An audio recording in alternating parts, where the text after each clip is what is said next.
आपको पहले इस चीज का आइडिया लेना पड़ेगा कि आजादी का क्या मतलब होता है। तो ये जो लफ्ज है आजादी, इस लफ्ज के मायने हर किसी के लिए अलग अलग होते हैं। अब जैसे आपको एग्जाम्पल देता हूं, अगर आप किसी इंडस्ट्री में काम करने वाले मजदूर से ये पूछिए कि अच्छा तुम्हारे लिए आजादी क्या है, या तुम्हारी जिंदगी में ऐसा क्या किया जाए कि तुम्हें ये महसूस हो कि तुम थोड़े आजाद हो गए हो, तो उस मजदूर का जवाब ये आएगा कि अभी उसे 12-14 घंटे 16 घंटे काम करना पड़ता है, तो वो अपनी जिंदगी नहीं जी पाता, अपने परिवार को वक्त नहीं दे पाता।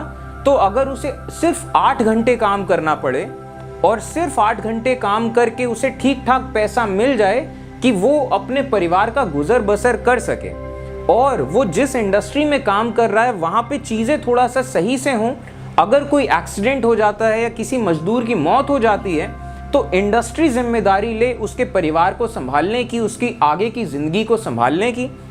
और इसके अलावा अगर कोई मजदूर बीमार हो जाता है तो बीमारी के दौरान भी उसको उसकी सैलरी मिलती रहे, उसको पैसा नहीं काटा जाए उसका। और अब पूरे के पूरे जितने भी मजदूर हैं वो अपनी पूरी की पूरी ज़िंदगी लगा रहे हैं उस इंडस्ट्री में काम करने के लिए। उन्होंने क्या किया, ज़िंदगी भर उस इंडस्ट्री में काम किया। तो उस इंडस्ट्री की भी जिम्मेदारी बनती है कि जब उनका प्रोडक्शन बढ़े तो उस चीज़ का फ़ायदा मजदूरों को भी मिले, कि उनकी भी ज़िंदगी थोड़ी बेहतर हो सके। तो ऐसी जो तमाम तरह की चीज़ें हैं, अगर ये सब चीज़ें कर दी जाएं तो एक इंडस्ट्री के आदमी को ये महसूस होगा कि हाँ अब वो आज़ाद है। इसके अलावा जो जनरल तौर पे जो आज़ादियाँ हैं वो तो हैं ही, कि आप कुछ भी खा सकते हो, कुछ भी पहन सकते हो, कहीं पे भी जा सकते हो, कहीं रह सकते हो, किसी से भी शादी कर सकते हो, कोई भी भाषा बोल सकते हो, ये सब जनरल आज़ादियाँ तो अलग से हैं। तो ये जवाब आएगा किसी इंडस्ट्री में काम करने वाले आदमी का। अगर यही सवाल आप किसी छोटे किसान से पूछे तो उसका जवाब बदल जाएगा, उसका जवाब थोड़ा सा अलग आएगा। छोटे किसान ऐसे लोगों को कहा जाता है जो खेती किसानी करते हैं, पूरे सुबह से शाम तक मेहनत करते हैं, खेतों में फसल उगाते हैं, लेकिन उनके पास अपनी ज़मीन नहीं होती, अपने खेत नहीं होते। तो उन्हें खेती करनी पड़ती है उन लोगों के खेतों में जिन लोगों के पास बड़ी बड़ी ज़मीनें हैं लेकिन काम करने वाले लोग नहीं हैं उनके पास। तो वो लोग खेती किसानी उन लोगों की ज़मीनों पे करते हैं। तो अब जब फसल उगती है तो क्योंकि ज़मीन किसी और की है तो पूरी की पूरी फसल वो लोग ले जाते हैं, और इन लोगों को बस थोड़ी बहुत मजदूरी का पैसा मिलता है कि उनकी ज़िंदगी बस जैसे तैसे जी सके। और ये चीज़ मैं आपको पहले बता चुका हूँ कि यूरोप में उस ज़माने में ये होता था कि पूरे यूरोप की करीब आधी ज़मीन अलग अलग राजा महाराजाओं और उनके समाज के पास थी, और बची हुई आधी ज़मीन करीब वो रोमन कैथोलिक चर्च और उनके समाज के पास थी। तो जितने भी बाकी लोग थे, जितने भी आम लोग थे, इनके पास ज़मीन नहीं हुआ करती थी। तो ऐसे लोगों को कहा जाता है स्मॉल फार्मर्स। और हमारे हिंदुस्तान की अगर मैं बात करूं तो अभी आज के ज़माने में हमारे देश में करीब 70% लोग खेती किसानी के प्रोफेशन से जुड़े हैं।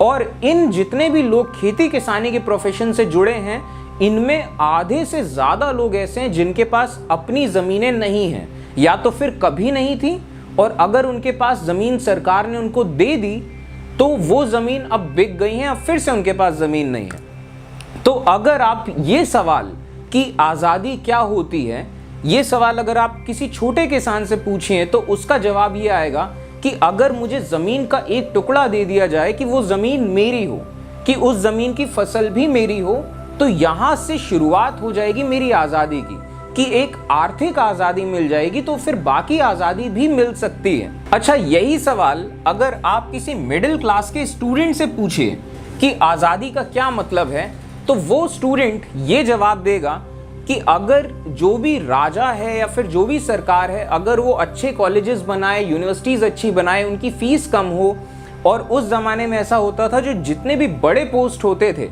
वो बड़े पोस्ट राजशाही के लोगों के लिए रिजर्व होते थे या फिर चर्च के लोगों के लिए रिजर्व होते थे।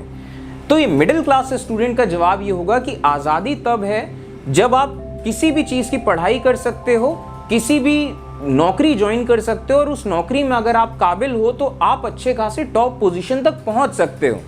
तो ये आज़ादी होगी मिडिल क्लास स्टूडेंट के लिए। और एक और चीज़, अब क्योंकि ये स्टूडेंट हैं, पढ़ाई लिखाई कर रहे हैं, तो अब अगर राजा का कोई काम इनको पसंद नहीं आ रहा है या सरकार का कोई काम इनको पसंद नहीं आ रहा है, तो ये सवाल उठा सकते हैं, आवाज़ उठा सकते हैं उन पॉलिसीज़ के खिलाफ, उन सरकारों और उन राजाओं के खिलाफ। ये भी इनको हक और अधिकार होना चाहिए। तो ये आज़ादी है मिडिल क्लास स्टूडेंट के लिए।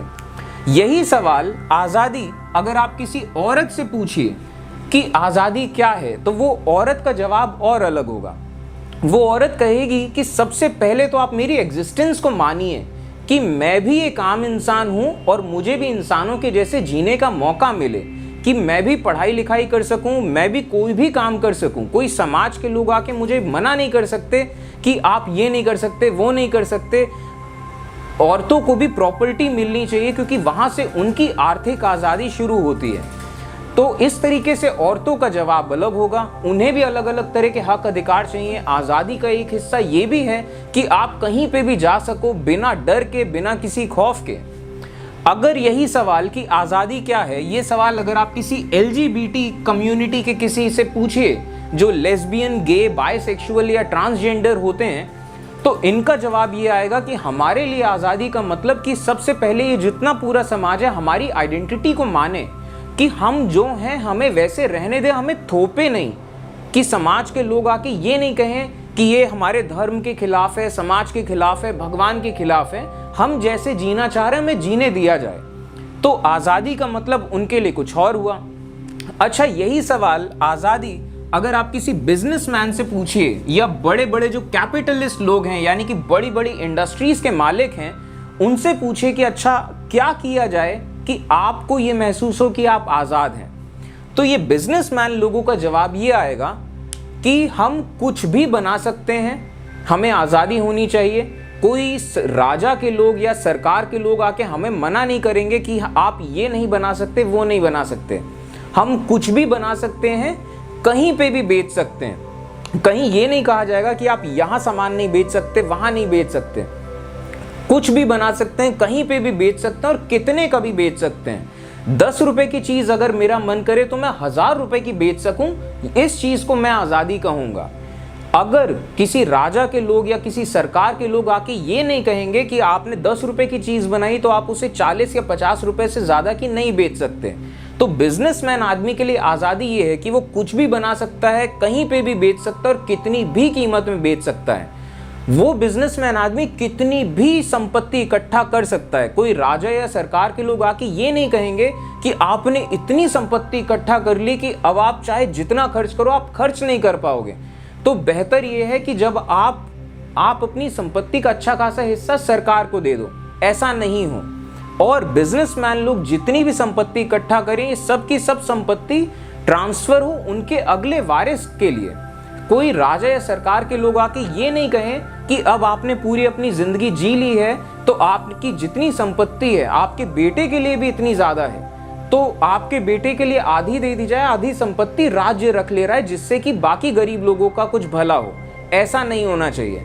तो आज़ादी का क्या मतलब है, ये बिजनेसमैन लोगों के लिए, बिग कैपिटलिस्ट लोगों के लिए और थोड़ा सा बदल जाता है। तो आज़ादी इस तरीके से कॉन्सेप्ट है जो वैरी करता है अलग अलग लोगों के हिसाब से कि आज़ादी क्या है।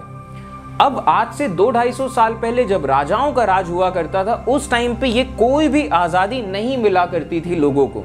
तो ये सब जितने भी अलग अलग वर्ग के लोग हैं, ये सब लोग इकट्ठा हुए और ये एक नेशनलिज्म यानी कि राष्ट्रवाद का ख्याल आना